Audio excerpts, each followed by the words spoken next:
Everyone, we're back. As we round out the day's discussions, we've come to a topic that now, more than ever, it is important to not only the continued growth of the screen and art industry, but also for our society in the United States. Diversity, inclusion, and equal access to opportunities should be at the forefront of everyone's minds in 2021. I mean, there's simply no going around it. With last year's Black Lives Matters and the Stop Asian Hate movements gaining momentum and bringing equality to the forefront, I am thrilled at some of the voices of the industry that we are about to hear from. Parvesh adds a personal, yes, of course. I'm going to share a little personal story myself too. I am an out gay Punjabi Sikh American from Chicago. I've been in LA for about 16, 17 years. So to say that any of my stories of casting or diversity or where you're really from, Parv, oh, you got me. I'm not from Chicago. I'm from Naperville, a suburb. I mean, my story is not unique in that regard. You know, we just know that there's been a forefront, you know, things that we put up with, BIPOC, the LGBTQIA plus community. It's changing. You know, we're getting a little tired. I personally have also really liked some of the authentic casting. I was very fortunate to even film an NBC Universal sitcom here. Like my home is still kind of art directed from when we shot here last summer. And it's the first time I played an openly gay married man. So just personally, I have a lot of privilege. I do. I've been in this industry for quite a bit. I've been working. I'm very grateful. I'm also very grateful to see how authentic representation is happening. And I do urge to all the producers, directors, casting, everyone out there. Here's a big one for us in front of the camera sometimes. If a certain person, be it a certain race, be it a gender expression, be it a sexual orientation, if that person is on your screen, have someone representing them in the writer's room. I know Gloria in the panel up ahead knows a lot about this. But yeah, it's a big thing. And that is what I urge and hope that we can all do going forward. Other panelists, other people are going to speak about their own personal stories, but that is just mine. Again, it's not lost on me that I can be openly out in this community. That was more of an issue, not my color, not my race. You know, back in the early 2000s, post 9/11, they're like, great, Parv, you're going to be convenience store owners and terrorists. We didn't even discuss the gay stuff because we thought that that was too big of an issue that the industry couldn't get past. But I am hopeful. I'm grateful. I also get to talk about my friend Jody Long. Jody has served as a local and national leader of SAG-AFTRA, working to create more opportunities for and support underrepresented communities of performers. I know, I'm so sorry. It's so odd to go to a scripted thing after you've spoken from the heart, but Jody understands. She's a passionate advocate for exploring racial biases and inequities that result in the dramatic underrepresentation of Asian and Pacific Islanders in entertainment and media boardrooms. Oh, what, Sandra? Oh, my goodness. It is an honor just to be Asian. Jody continues to speak about the impact of systemic underrepresentation on content creation and on-screen representation, and discuss the ways we can address systemic biases in our own front yard. After Jody, then we're going to dive into our panel on diversifying in disruption, ably moderated by the wonderful Latasha Gillespie. Latasha is the executive head of diversity, equity, and inclusion at Amazon Studios. We're watching Invincible as we speak. I have one more episode to catch up on. Her role is to build mechanisms to improve the diversity and inclusion of content, creatives, and the ecosystem across Amazon Studios. Latasha's scope is global, and she travels the world sharing inspirational messages of leadership and inclusion based on her 20+ years of experience. Before this role, Latasha led the Global Diversity and Inclusion Organization across Amazon Corporate. She is credited for the company's participation in the Historically Black College and University, the HBCUs, Partnership Challenge, and leading the creation of Amazon's first conversation on race and ethnicity, CORE. Black Enterprise magazine named Latasha one of the 2019 most powerful women in corporate diversity, and she is a 2018 Ebony magazine Power 100 honoree. I personally cannot wait to hear this discussion, and I'll see you folks in a bit. It is truly my pleasure to be here today to support the Los Angeles 2021 Future of Creative Talent Summit. As a former chair of the Los Angeles EEO committee at SAG-AFTRA, I know how important communication is towards making real progress. At SAG-AFTRA, we have a saying, it starts with us. It starts with our committees and in each individual. Our national board has made a commitment to equity in hiring and setting up best practices to advance inclusion. And with it, we have taken and will continue to take specific action. Advancing legislation, programs to eliminate roadblocks in hiring, giving the American Scene Awards to productions who embrace underrepresented groups in their hiring and portrayals, and most importantly, making diversity, equity, inclusion, and accessibility a constant part of our conversations at the bargaining table. But whatever moves we can and will make, they will be strongest with the support of everyone in our industry, which is why the conversations we have here today are so important. It really does start with us. 6 years ago, the Los Angeles EEOC at SAG-AFTRA presented the first unconscious bias workshop during the Produce By conference at Sony Studios in a program called Social Change and the Box Office: The Potential of Gender Parity, Diversity, and STEM. It is so wonderful to see how unconscious bias training has now been embraced within the industry to help shift perception within the world we live in, because we can't be what we can't see. Thank you.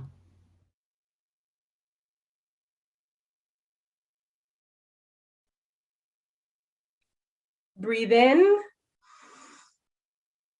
hold it, and breathe out.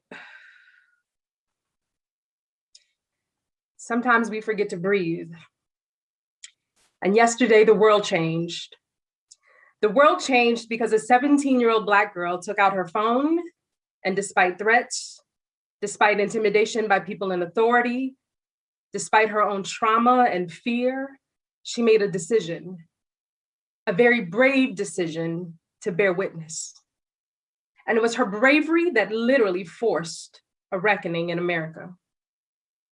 Because Darnella Frazier took out her phone and began recording as the world, we collectively witnessed George Floyd taking his last breath. And even though it was a shared experience that we all witnessed together, somehow we still found ourselves yesterday holding our breath as we waited for the verdict that would ultimately declare Derek Chauvin guilty. So if we all watched the same thing, why were we holding our breath? Well, probably because experience bias reminds us that justice has not always been just to us. We held our breath wondering if we would ever be able to exhale in the various institutions and organizations that were literally crushing our spirits. We held our breath from the heaviness of the weight that it is to bear witness, praying for it not to be in vain and hoping that it will produce real change. What happened to George Floyd, Breonna Taylor, Dante Wright, and countless others is the most tragic and extreme example of what happens to Black and brown, disabled and gay, elderly and immigrant, trans and non-binary people every single day. Not in the sense that they are killed by law enforcement, but in the reality, the daily reality that in their neighborhoods, their places of employment, and yes, even sometimes on television and movie production sets, they are expected to trust systems and structures that are supposed to be designed to protect them, that oftentimes are the purveyors of their very harm. Be it law enforcement, HR organizations, management, They are repeatedly victimized and subsequently blamed for their abuse and then gaslit for calling it out. They are physically fatigued and emotionally exhausted from the labor of defending their own humanity. So what can we learn from Darnella Fraser's bravery? We can follow her example. Darnella bore witness. She inspected the situation and made an accurate account. So what does that mean for you and I? It means we should be inspecting how our inputs and our individual decisions inform our aggregate and current results. We should not only track who got the job, but we should be tracking and inspecting who got the interview or the audition in the first place. We should be inspecting organizational decisions that lead to assigning the hardest problem to solve or the biggest projects, because those are the projects that make someone promotion eligible. We should be relentless in calling out double standards that are weaponized against underrepresented and often marginalized people. George Floyd was literally trying to breathe, but characterized as resisting arrest. Social justice warriors like Darnella, who oftentimes are Black women accused of being agitators and angry. But what else can we learn from Darnella? She used her body, her resources, and her power to fight injustice. As leaders in this industry, we have to be willing to use our body, our resources, and power to dismantle systems of inequity, of racism, white supremacy, and patriarchy. How are we using our bodies? What listening circles are we in? Whose voices are we centering? Who are we reading? Whose voices are we amplifying? Darnella's only resource was a camera. We have the luxury of having many resources at our disposal, including time and money and staff. And while we know power usually comes from position, when we have authority over others or influence, our ability to persuade or convince, to advocate, Darnella, that young teenage woman, is proof that we are never powerless. She didn't have positional authority, but she fully understood her ability to influence by capturing and sharing the truth via social media. We have the ability to make policies, to make terms and conditions and contracts, to write checks, and to mandate organizational goals. Are we being like Darnella? Are we actively making individual choices and decisions that differ from the status quo? But Darnella did something else. She called for pressure change, but insisted and ensured structural change. In the moment, she urged Derek Chauvin to relieve the pressure on George Floyd's neck, but she didn't stop there. She documented the incident. She went to court. She testified in an effort to break the cycle of any future law enforcement officer being able to use the excuse that they were following reasonable training and protocol. So yes, in the heat of the moment, call for pressure change. Use your social media platforms. Use your hashtags. Hold town halls for your employees and customers, but don't stop there. You also have to use mechanisms to disrupt status quo. We collectively have to create policy to ensure diversity, equity, and inclusion is a part of every green light decision. That we establish content reviews to put a speed bump to stop harmful stereotypes, tropes, and other forms of lazy writing. We have to open up our checkbooks to fund the efforts of Streetlights and Gold House and Illuminative and GLAAD and Color of Change and any other organization on the front lines of creating access, exposure, and structural change. We have to set expectations with talent in a real way. Not just the statements that say we strive to be better, but actually real inclusion policies with rigor and accountability. We can no longer tolerate or excuse bad behavior from bullies or closed-minded people who may have had long dominated our industry but refused to change. Darnella challenged the system to live up to its potential. And it's time for us to put those same systems of inequality on trial. Systems of patriarchy, oppression, white supremacy. And I'm not talking about white supremacy as an individual. I'm not even talking about it as a system of morals or values. I'm talking about something far more sinister. It's the humdrum of the everyday. I'm talking about a system designed for and intended to keep certain people in power at the exclusion and expense of others. A system that will seek homeostasis unless it is intentionally disrupted. See, very few people wake up and decide to actively disenfranchise women, people of color, and trans people from telling their stories in authentic ways. Instead, we make a series of small, individual decisions around casting, production and marketing budgets, distribution strategies that can do harm simply because they maintain the status quo. Thank God Darnella didn't maintain status quo.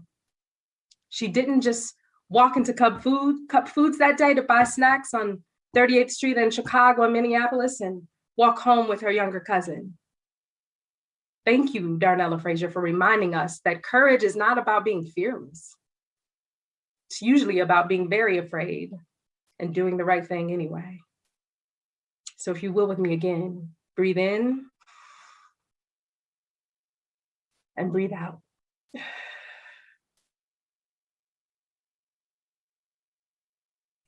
So to all of you who are here and ready to change the system, thank you. Thank you for being here today. And for those of you who are still wondering what your role is, the next panel might give you some great ideas. So I am Latasha Gillespie. My pronouns are she and her, and I get the wonderful opportunity to introduce you to three amazing women who every day through their bravery force an ongoing reckoning in the world of entertainment. So if you will, please allow me to introduce these powerhouses. First up, Christine Simmons.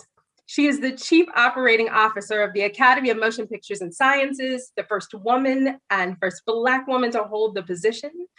Prior to joining the Academy, Christine finished her 5th season with the 3-time WNBA champion LA Sparks as president and COO. She is on the advisory council for SPRY, Next Play Capital, Shared Harvest Fund, My COVID MD, committee for the LA2020 Women on Boards, as well as a delegate for the Hollywood Commission. She's a proud UCLA graduate. She also recently finished a 2-year term on the UC Board of Regents. Welcome, Christine. Thank you, Latasha, and thank you for those powerful words. Amazing. Bless you. Next up, this woman literally needs no introduction, but I'll tell you anyway because she is worthy. Gloria Calderon-Collette is an award-winning writer, producer, director, and actress. Last year, she sold her first feature film, We Were There Too, which she will write and produce with Natasha Rothwell for HBO Max. She is also working with Amazon Studios, which we're so proud of, on a series coming out at the end of this year. The proud daughter of Cuban immigrants, Gloria graduated from Loyola Marymount University and went on to earn a master's degree in theater from the University of London, Goldsmiths College. Gloria spent her early years as a writer-producer on numerous shows, including Devious Maids, Rules of Engagement, and How I Met Your Mother. Her acting credits include Jane the Virgin, Angie Tribeca, Dead to Me, and How I Met Your Mother, One Day at a Time, and United We Fall, for which she also wrote and directed. Awards for her work include the Television Academy Honors, Mental Health America Media Award, Alma Award, Image Award, Vanguard Award, NHMC Award, Sentinel Award, and the Voice Award. Please help me welcome Gloria Calderon-Collette. Gloria. You. Honored to be in your presence, ladies. As we are. Thank you so much for taking time out of your really busy schedule to be here. And last but not least, I want to welcome to the panel Natalia Williams. She is a partner with M88. And previously, she was a motion picture literary agent at Paradigm, touching every department from independent film, music, and television. Raised by Haitian immigrants on one side and Mexican Angelinos on the other, Natalia has been driven by the unseen perspectives and authentic narratives that stem from working with global artists. Natalia is a graduate of USC Film School. Please help me welcome Natalia. Thank you for being here. Thank you so much. What an intro. I can't wait to have this conversation with these powerful women. Yes, as you are one of them. I am the lucky one here. So first of all, ladies, just, welcome. And I appreciate you all being here. And I know this pandemic has created a period of disruption, which in some ways has offered us an opportunity to build new structures that don't perpetuate these inequities that, all of us know too well. And you all represent various parts of the creative ecosystem, all trying to help fix a broken model. So first, let me just ask, how are you doing?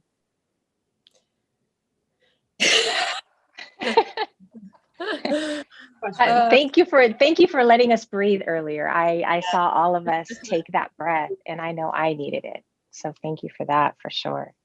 Yes, ma'am. I think this work is about, it's never ending and relentless. And as a result of that, I think we are either resting or sharpening tools for battle. So yeah. I am like, I'm sure this panel exhaling and sleeping, but then going, oh, right. It's not like, let's get back to it. Right. So there is no putting your feet up and drinking a Mai Tai in this work. No. So I'm preparing for battle yet again. That's how I am. Yeah. I love that though. Resting and sharpening our tools. I think that's a good way to think about this. Natalia, I'm sorry. Oh, good. I was going to say, after, a bit of an exhale yesterday and having that moment, it was right back into it. And, it's a small victory, but it's important. But let's get back to it and let's make this work happen, Oh, yeah. And let's jump into it, because all of you bring such a unique journey to this work. And I just want to I talked about your background in the bio, but, Natalia, let me start with you. Talk a little bit about how, your journey has informed your approach to the work you're currently doing. Yeah. So, I started at a traditional talent agency before making the jump to M88. And, that is a larger corporation. So there was a lot of things in my day-to-day work that took my focus away from the work that I really wanted to be doing, which was, working with these global artists and pushing their film and television and projects forward to a level where it gets seen by, the communities that they're reaching out to, and making sure that that gets across to the world. And so, when I made the decision, it was last year around June, to start, with M88, which is the management company under Macro. It's with that larger mission of working with the new global majority, is what we like to call it, because it really is what it is. These people around the world are consuming content just like in America. And so to pay attention to that and to make sure that people are seeing themselves on screen and behind the camera on screen as well is so important. Yeah, absolutely. Christine, you've had, a journey that had some winding turns. Talk about how that has informed the work you're currently doing with the Academy. Yeah, no, there's always been a through line of advocacy, empowerment, economic empowerment specifically. It's always been in entertainment, sports, finance, that area. From my days at NBC Universal, when we would look at below the line suppliers in film and in TV, and I that's where I started. And we organized diversity conferences at the National Association of Broadcasters, really trying to dive into these like ultra white, ultra male dominated industries to try to disrupt from inside. And so that's been how I've approached just about every opportunity that I've had, is to find where that is so we can kind of continue to infiltrate and blow up. And I think that that experience has given me some of the nuances, but I think this last year has really given all of us this reckoning, this awakening to be able to push harder and to push faster and to go deeper and to go wider, versus the little incremental change that we, and again, we've all been doing this, for a very long time, and we've all seen the journey, but all of that informed me, and now that, I'm at the Academy,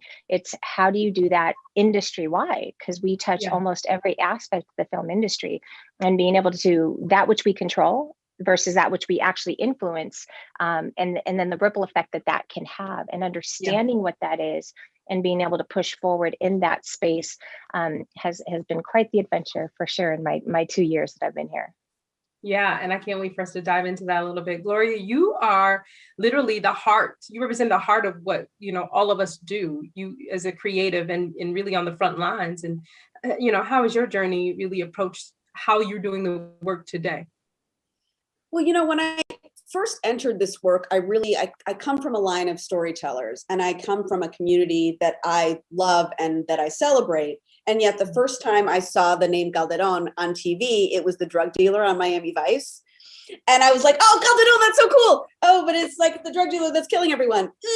And I'm a first generation American. My parents came here not knowing any English, and this is how I look and sound.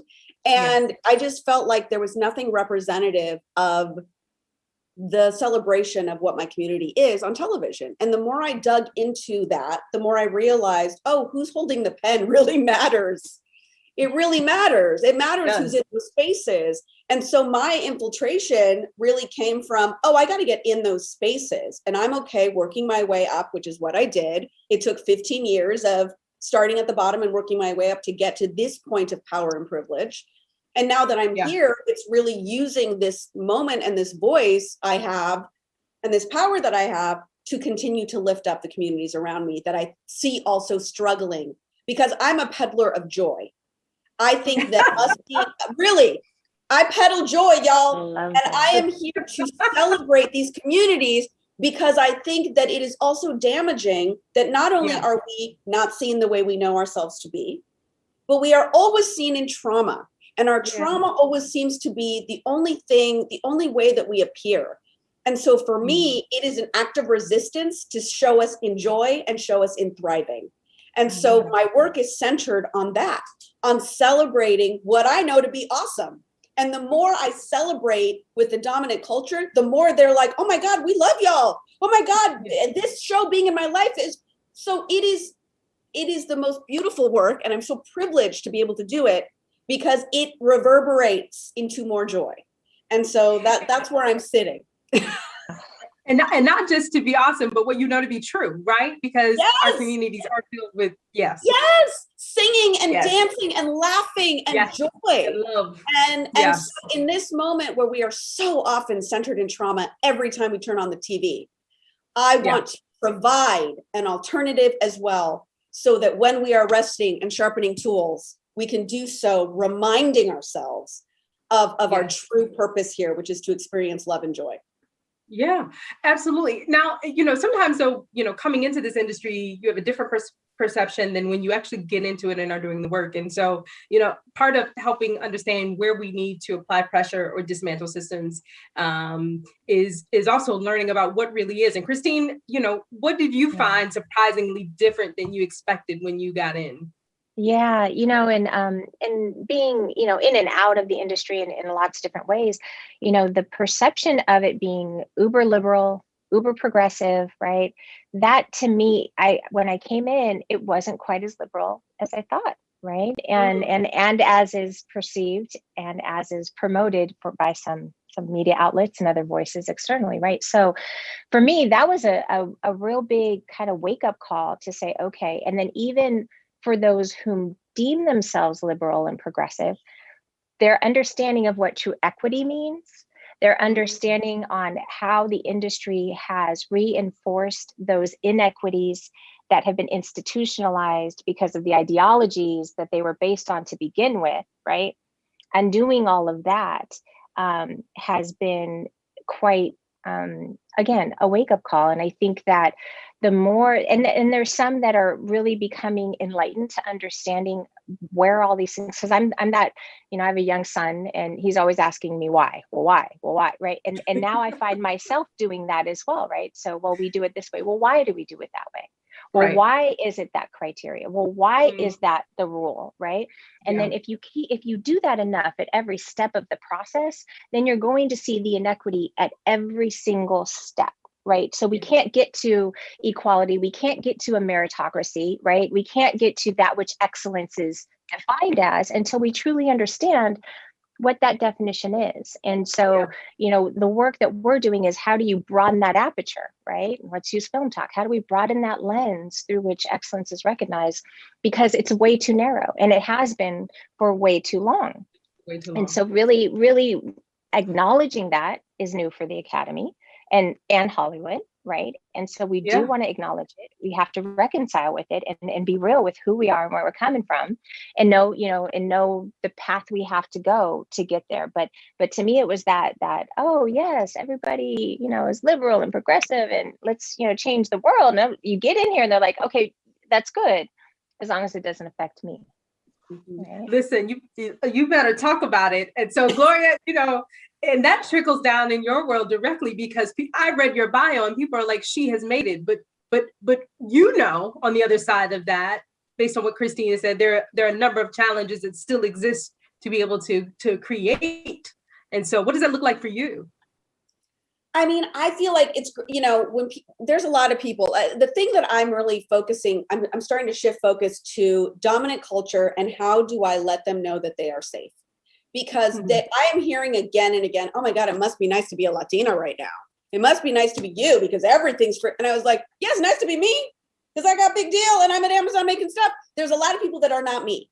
I am one, right? So the perception is that I'm very concerned by this idea that that diversity is taking jobs or diversity is taking something away from someone else, because that's harmful in so many different ways. That is sinister in so many ways, because it first of all alludes to the fact that that job belonged to a white person to begin with. Which it did not, okay? Because you can't take something away that's not yours to begin with. And it's also speaking to the fact that there is a table. It's that old quote, right? It's that when you're accustomed to privilege, then equality feels like oppression. And I think that we need to face with data and with the reality of the work that we're doing is so vital to correct a broken system that we have been a part of for 200 years. So this is not the amount of white people working is still humongous, and they're okay. You're okay, everybody. You need to create space at this table. This table, you're gonna love it too. It's so beautiful, this work. And you know, I have been fortunate because Norman Lear was the cis white straight man who lifted me up, right? So now I know, how do I use my own privilege to lift other people up in my community? It's because it is about all of us sitting at this table, all of us. And so that means if I have gay characters on my show, like Barb was saying earlier, like I have to have those people in the room. And my God, the things that I have grown and learned from the conversations that I get to have with so many amazing LGBTQ writers and so many writers that other writers of color that are not Latino, but are Black or are you know, Asian or are South Asian and East Asian. Like it's expanded my own artistry. So I think that when we're having these conversations, we need to also say diversity. I think in the 90s, or when I was coming up anyway, it was like, oh, the diversity hire was like something that these guys would roll their eyes at, something they had to do that they really didn't want to do, but they had. And I would really love to reframe that and the way that we look at that, because it's amazing and beautiful. And how lucky are you that you get to have this person sit in your space and challenge everything that you've known? How beautiful. Let's welcome that. Let's say, oh my gosh, I get to have these people. I get to have them in my space talking to me so that I can grow as a human. That is, we need to reframe the way that the dominant culture is seeing diversity. And so I really want to be having conversations centered in that, to let people know that this is not a time to be afraid. This is a time to sit in, how can we all grow and manifest a beautiful, big, equitable world? Yeah, there's room enough at the table for everybody. We're just sending dinner invitations out where we have not historically, right? Yes. Yeah. And Natalia, I know, listen, you know, coming M88 in itself is a disruption. So I'm curious to know, from your perspective, you know, what was your impetus in doing something completely different, and how are you now examining and questioning and challenging systems and structures based on where you sit in this industry? Yeah, no, it's definitely something that I've thought about throughout my whole process coming up in the industry. You know, I was promoted to agent in 2018.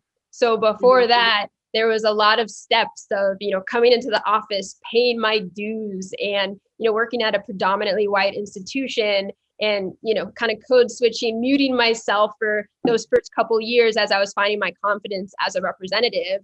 And now working at a place, I mean, M88 is basically an all POC company. So that level of code switching and muting your personality and kind of putting on your work face, it no longer exists for me. And I think that's so beneficial to just the creative juices that get flowing at a company and, you know, with your colleagues and partners. And I think there's still more work to be done. You know, the systems of hiring behind the scenes, you know, for mail rooms, you know, school level requirements, all of those things that, predominantly have been tellers of who gets the job, who gets hired onto a desk or gets promoted to be an agent. I think that's kind of an antiquated way of looking at things.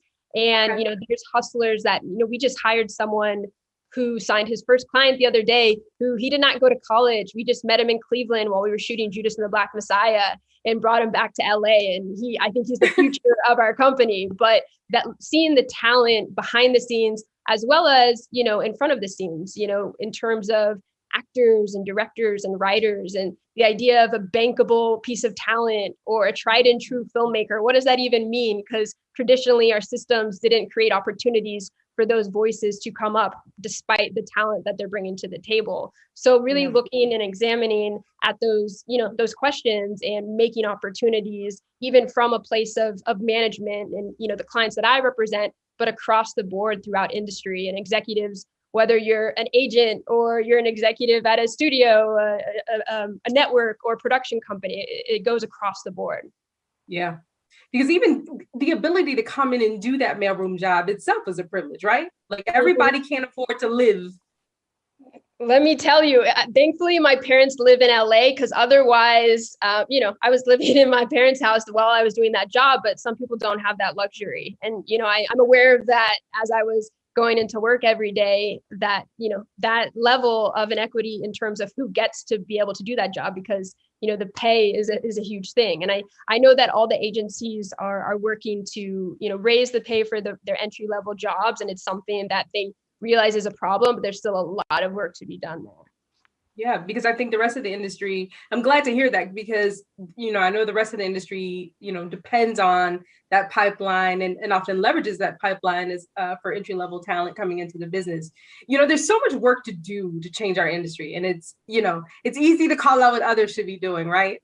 To make the industry more diverse, inclusive, and equitable. People, I'm sure, are telling you what agents should be doing to send more diverse lists. I'm sure, Gloria, people are talking to you about production companies should hire more heads of departments. And I know I hear with, studios should greenlight more inclusive stories. And of course, Christine, no one ever tells the Academy what to do, right? But and maybe they're right? But it's harder sometimes to be vocally self-critical, right? And so from the seat that you sit in, and despite all the good work that I know all of you are doing and pushing, where do you, in your organization or your seat at this table, where do you feel like you need to lean in more? And Gloria, I'm gonna start with you. Ooh, where do I need to lean in more? I don't know, girl. I'm leaning in. I am leaning in. I am like almost, I was gonna say, tit over tea kettle? Is that it? No, I don't know. Did I just make up a phrase? Sorry, everyone. Listen, I'm in a writer's room all day, so it is just a miracle I've not sworn once. It's a miracle. Where can I lean in more? I mean, look, it's just, I think it's continuing to, I think that when you're one of the first to come through, the job comes with extra jobs like this, right? Like I am running a full show right now, and here I am with all y'all, and what a beautiful privilege it is to be here. But it really is, the work is not just the work that we're doing in the room. It's advocating, it's talking about it, it's talking about how it works. Because for me, that was what was super important, was I think for a long time, there was a perception that maybe I placed on myself from having been in these white spaces where I was working my way up, where I was told pretty consistently, you're really lucky to be here, and you could be gone at any moment, and you're the diversity hire, or you're the one woman or the one person of color in this space, so watch it. I felt like I had to navigate through these spaces and just kind of sit and hold it in and go into the bathroom to cry and splash water on my face to go back in to sharpen the tool to, right? Mm-hmm. So now that I don't have to hide how I feel about everything, I just feel like I need to be super vocal. So that includes my social media. That includes really walking the talk every day in whatever I'm doing, and how I'm trying to not only lift up my own community, but make things equitable for everyone at this table. So I think that's how I'm leaning in, and that's how I'm trying to, mentor this next generation of writer. When the first day of my writer's room, I say to the group that is traditionally, beautifully, very disenfranchised writers, right? is that, hey, if you want to learn, this is a job and we're going to make a beautiful show and we're going to have a great time doing it. If you want to learn how to be a showrunner, I'm here for that. So we will take extra time. I will tell you everything I do. Zoom makes it very easy for you to silently be on meetings or notes calls or things that you would not normally be privy to. So I can show you how to do this job so that I am not only making a show, but I am creating future showrunners, if that's what you want. So that is something that my writers always know, and something that there is a gratitude that comes through, that they know there's no question too dumb. They can ask me anything and I will try to guide them towards how to do this, because that's truly how we're going to make real change, is not only to do these stories, but to be building a pipeline of people whose journey it will be easier to manifest and creating, more shows and more equity.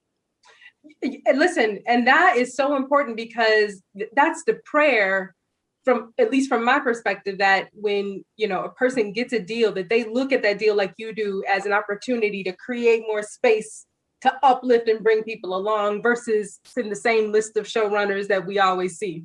And so that is a blessing. Thank you.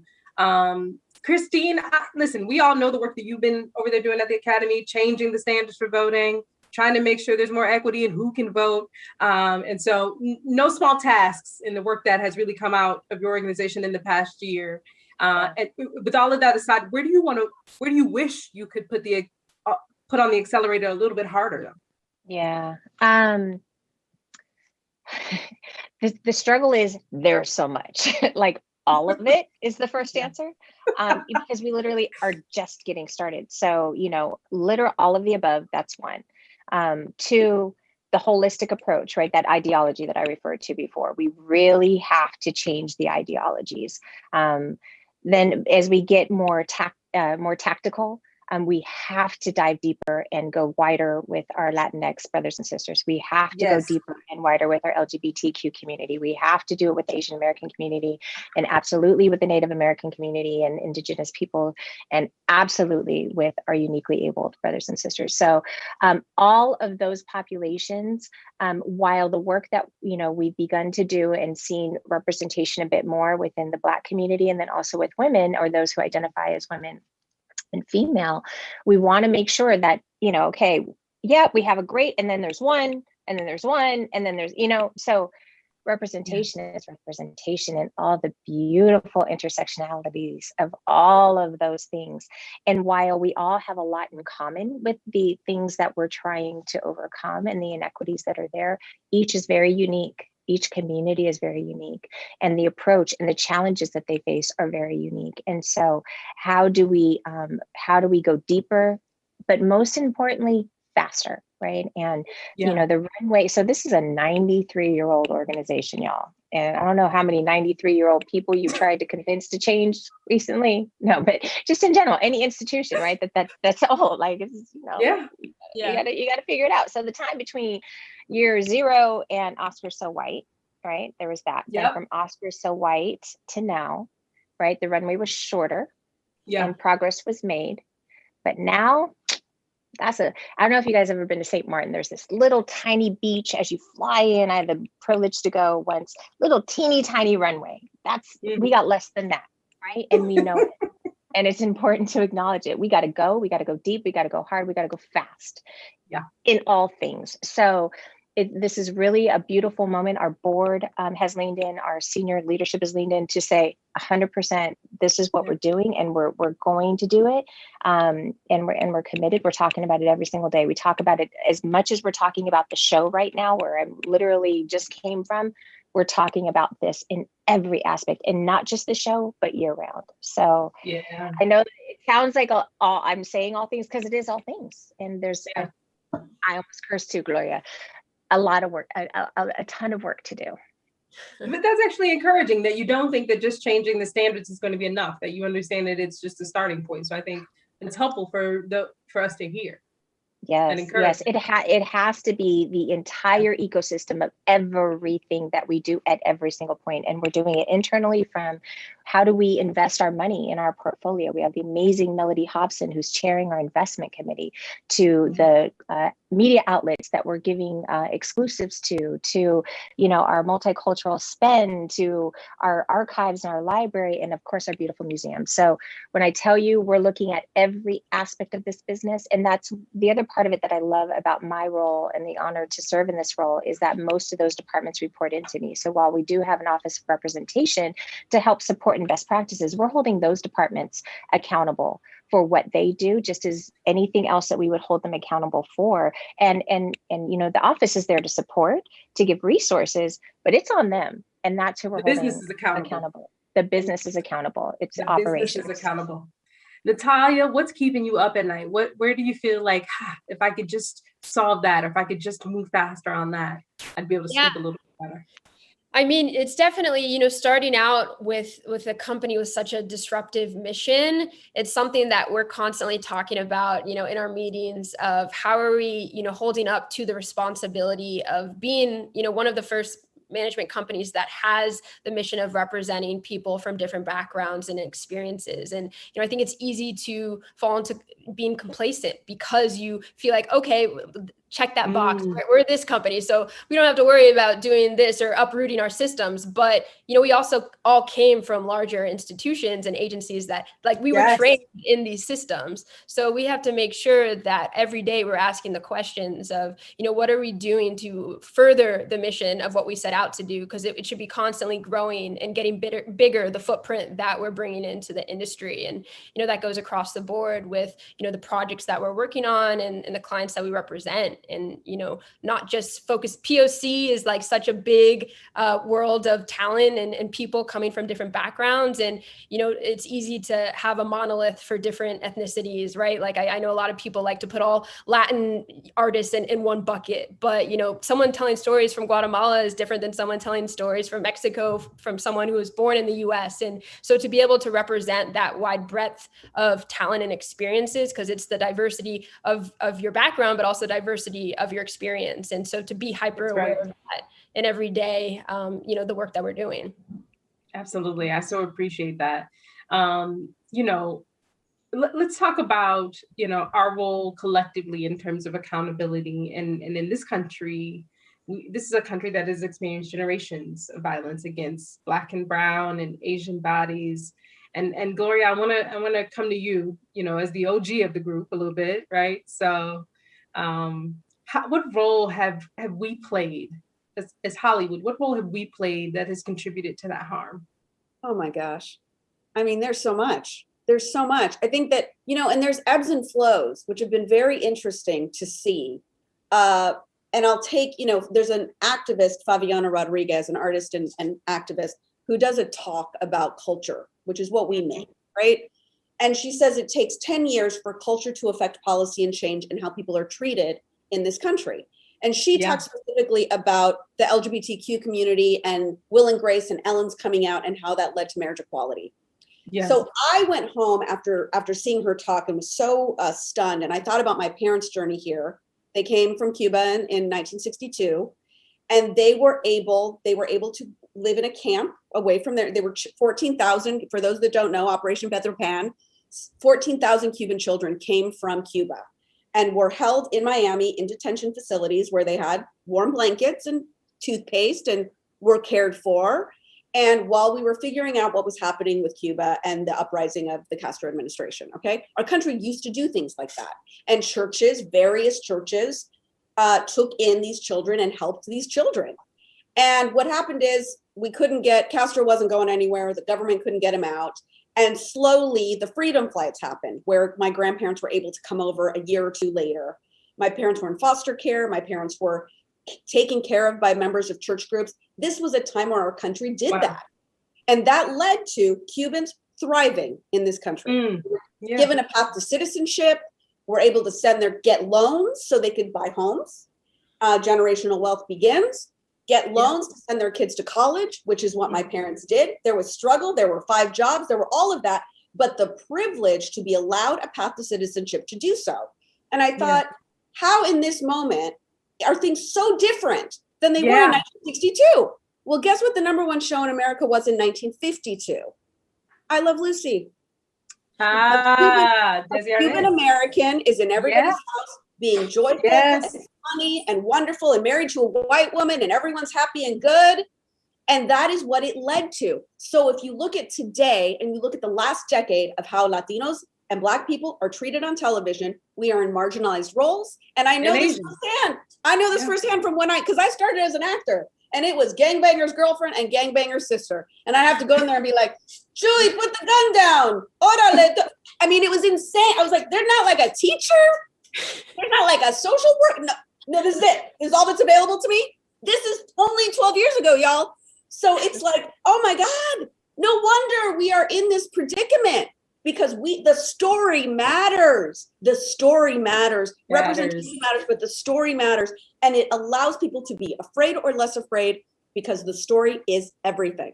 So that is where I center my work, because I wouldn't be sitting here if Desi Arnaz wasn't on TV.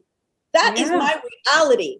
So you better believe I take it really seriously. I take it really seriously, knowing the power that all of us have collectively to really change the world with this work. The power and responsibility. Yes. The power and responsibility. Well, we did get an audience question that I want to be able to ask from Monique. Thank you, Monique. How can we diversify smaller entertainment areas such as hair and makeup when so many people of color actors feel they don't have the resources to even perform? Mm-hmm. We have to hire them. Yeah. That's it. We just have to hire. I think as we are putting, I have so many friends who tell me like nobody here knows how to do my hair and makeup. That happens a lot. What happens a lot too is lighting for people for skin color. Okay. You need lighting that lights us, because Latinos are everything. We are 0 to 10 on the spectrum of color. Okay. Same with, when I just watched, because we're hiring this, an Afro-Latino actor for one of the roles in the new Amazon show. And I got his reel, and it was like the staggering between, I know that DP was a person of color, and I know that DP was a person of color because I can see his face. I am not kidding. Yes. It is really a thing. So we have to be thoughtful in all of these departments. We have to be thoughtful about doing the work of representation. Also means how people look on a screen. Yeah. There was one version of One Day at a Time, we were in color editing, where everybody was like some version of an orange. I was like, no, he's caramel and she's a little whiter and we got to show the texture of that. And then we were able to do that. So it's being thoughtful in those ways too. Thank you. One quick note on that, Latasha. When we designed the inclusion standards, there are 4 categories. One of those is department heads, such as hair and makeup, such as costume. That stuff that's behind the scenes that is just as critical and just as important, so we can continue to hold people accountable for the pipeline also. And so, each of us in each of our different, jobs and seats that we hold and spaces we occupy, wherever we can apply that pressure or encouragement, we'll call it, we have to. And it's not always the obvious. It's not always the in front of the camera. It's the stuff that's behind that allows us to not only tell different stories, right? Because we want to be able to have any one of you all to be able to, if you wanted to do 1917, if you wanted to do, we saw it with Nomadland, right?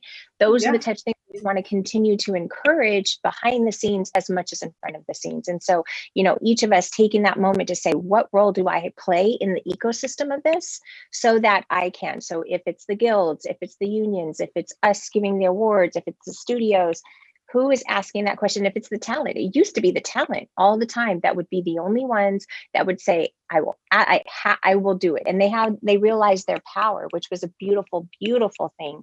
But now the rest of us also have to go on board. And it's not, talent needs this or talent, and half the time they would be considered high maintenance because they actually wanted someone who could do their damn hair right.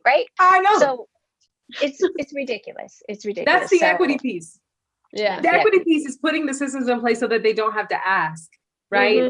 Mm-hmm. So, and Natalia, but about getting, those artists, those hair and makeup artists represented.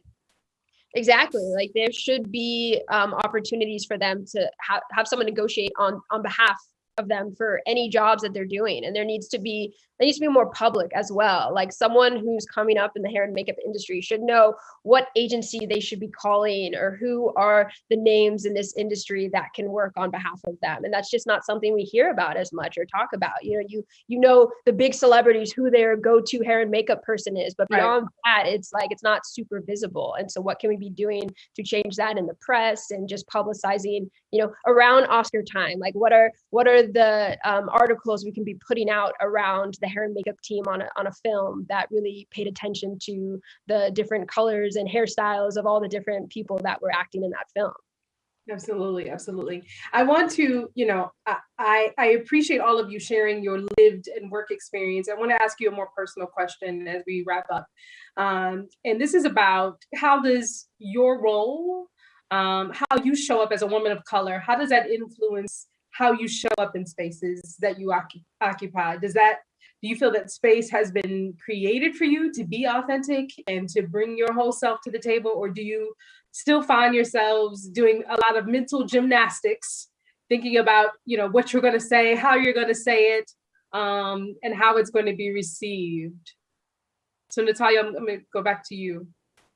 Yeah, I mean, I think as women of color, right, there's a level of empathy that we have just because we've been going through this experience our whole time in the industry of coming in as a person of color, but also as a woman who traditionally, disenfranchised in different ways.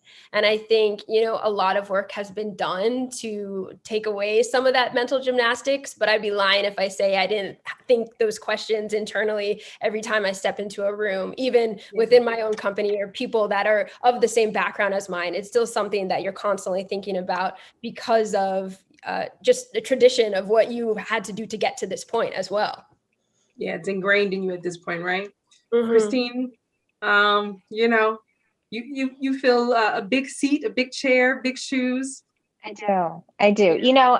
Yeah, I would agree with Natalia. It still is something I think about every single day. But what I will say is that in the last year, I most definitely have embodied more of my true voice, for not only for myself, but also because of the seat that I have. I know how many people are looking to me, right? And I want them to be able to find their voice as well. Yeah. And so finding that nuance in still a predominantly white male organization and industry, right?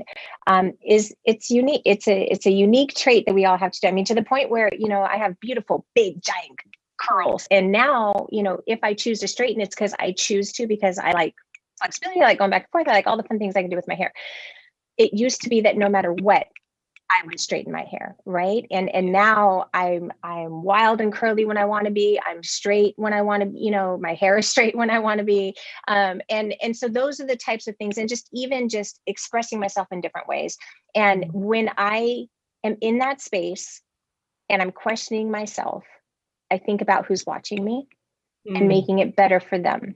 And so because we all are going to have that moment where we're fearful. Right. I mean, we're still battling this every single day. So just because I happen to have a C on my title and it's this organization, and it doesn't mean that I don't, have that moment. And so when I have that pause, I think about those that were me, maybe in a few years back, and making it more comfortable for them, making it better for them. So that way they can feel more comfortable voicing and feeling empowered to do so. So it's tough. There's, definitely a couple layouts, but, UCLA, I'm UCLA gymnastics is, top of the country these days. They blown it out. So, but doing it I want to get to way. the point. Doing it their way, but I do want to get to the point where we don't have to anymore and figure it out. And then I do miss my days at Magic Johnson Enterprises when it was pretty much all Black, and sometimes you didn't have to think twice about that. And I really related with Natalia and Gloria in that space. But there's also a reason I'm here, and the work that needs to be done. So yeah. And whenever you need a curly sister, just call me. I'm always going to give it to you. Always. Gloria, you show up in spaces as a boss. right? And, showrunner is God on set. And so, Yeah. you are all the things. And so do you still find yourself sometimes doing mental gymnastics as you're either on Yes. set or dealing with us, in the executive Yes. seat? I think it depends on the space, right? I Yes. think that when you walk into a space, you can feel it. And I think that there are some spaces where I feel very centered in my power. And then there are some spaces where I think about, like Christine said, I think about a hand on my shoulder of the 10,000 that are going to come after, and how I am Yes. here so that their road will be easier. And then I always center myself on my why. My why is why I do everything, and why I'm here is because I want to make the world more equitable for my children. And I want the Yes. sacrifice that my grandparents who sent their children on the other side of water, hoping there would be kindness.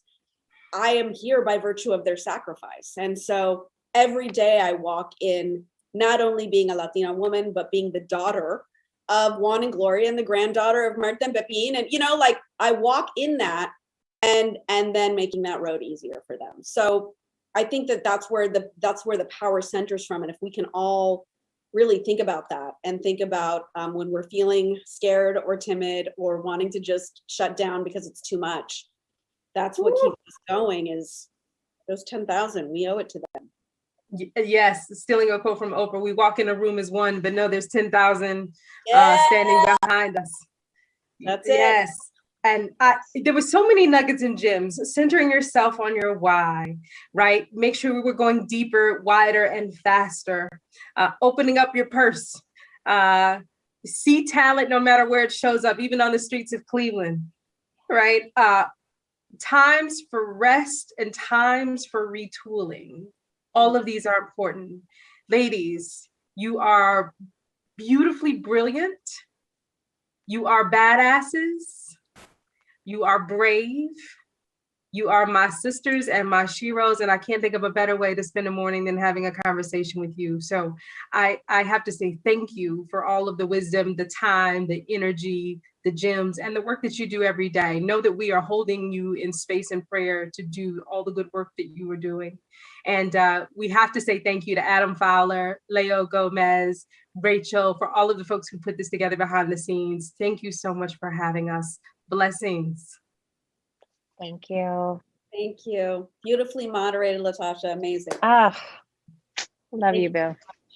Thank you, ladies. I wanted to jump in so many times, but like a good cisgendered person, because even though I'm gay and brown, I'm very cisgendered. So I wrote a lot of notes. I wrote a lot of notes.